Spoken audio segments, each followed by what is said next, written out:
this was another comment that was made on LinkedIn about my LinkedIn post about my video of calling 280 people to increase sales and boost sales. So this is from Lindsay, and she asks, I'm curious how you're connecting with the ones that you are. Do you have a prospect list you're working off? And if so, how did that list get developed? What topics are you covering on your calls? Or is it just a general intro to local laundry? And otherwise, have you found making these calls? You can read all this. So I'm going to answer all these. This is very simple.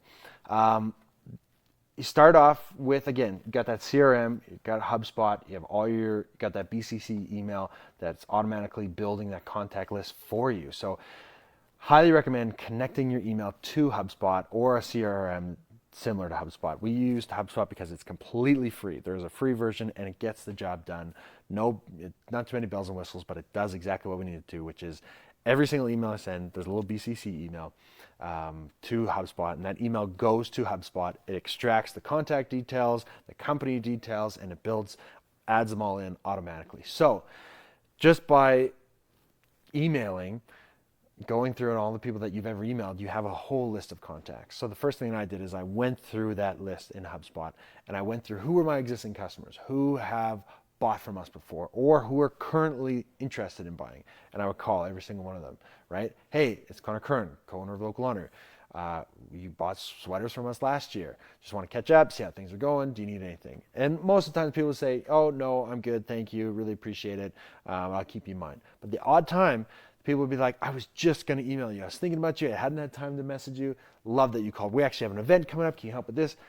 These things just start to pop up, and these customers, they know who you are already. They know they've been customers of yours. So that's where I started. And yeah, the topics that I was covering in the calls, just simple. Hey, want to catch up, blah, blah, blah. The second list that I would hit are people that were interested at one point, but we never actually became customers. We never actually closed a deal. So I call them the not nows. So they said, thanks, it's not going to work right now. I called every single one of them from the past couple of years. And there's a lot. We've had a lot more of those than people who have actually closed and done business. So that was great. Hey, you might not remember me, but Connor Kern here from Local Laundry. We talked about sweaters a year or two ago. Just wondering if you're still interested, if you ever need anything. And most of the time people said, no, thanks, really appreciate it, not interested. But sometimes some people said, you know what? I can't believe we didn't make it work last year. I would love to see if I can make it work. I have an event coming up in September. Can you send me pricing? And it's a great way to get that. The third category were straight cold calls. And this is where I would kind of build a list in my head. You have to figure out your target demographic, your ideal customer profile, your ICP. And that's what I did, and that's something we've been doing for the last couple of months. So I knew that, companies, energy companies, you just got to look at who are your customers, who are buying a ton from you in the past. And for us, it's energy companies and financial institutions and law firms. So I would find those customer profiles that I'd already built, that I already had in my mind, that had bought from us before, and I'd find similar companies and similar people at those companies with the same positions as those who bought from us. So for us, community managers, marketing managers, HR managers, executive assistants, that kind of thing.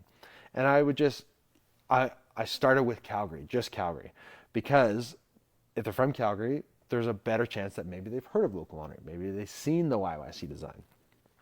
Who knows?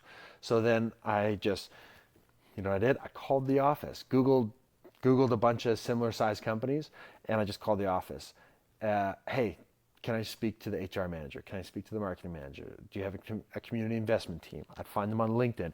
Hey, Lindsay, yeah, can I talk to, this is Connor Kern from Local Laundry, can I please speak to Lindsay Bowditch, right? An office of marketing manager. That's my bread and butter. I know that you probably, someone in your position would most likely be ordering the shirts for everyone. So that was extremely helpful. And you take those three lists, combined with all the people that are already in your sales pipeline, you got a lot of phone calls to make, and mostly you're sending, leaving voicemails, and then you go through that, and by the time you get to the end of that, it's time to do the follow-ups. So set those follow-up tasks in HubSpot. If you left a voicemail, leave another voicemail, try a different number, that kind of thing. And are you finding yourself being able to book follow-up calls and meetings to continue to build your relationship with the prospects? Absolutely. A lot of people say, hey, can you send me a deck, send me a link to your website? No problem. Send them an email. Now I'm calling them, and then I'm sending them a follow-up email. Any advice for newbies to the cold calling world? The only advice I can give is it's a numbers game. Just pick up the phone, start dialing, start calling, and just, it sucks at first. Rejection hurts. Nobody likes it, but you get over it and you start to get good at it. You're going to be awful at first, just like anything, but you get your reps in, you get your numbers in, you do it consistently, you'll start to see results. I can guarantee it because we have. And it's just about picking up the phone. Most people hide behind their email, and most people are excited to talk to someone on the phone. Get a little break, have a little chat, learn about something new, and go from there. That's a lot in a short amount of time. Hope that answers your question, Lindsay. If you have any more, feel free to reach out. Thanks so much. Hope you have a great day. Bye for now.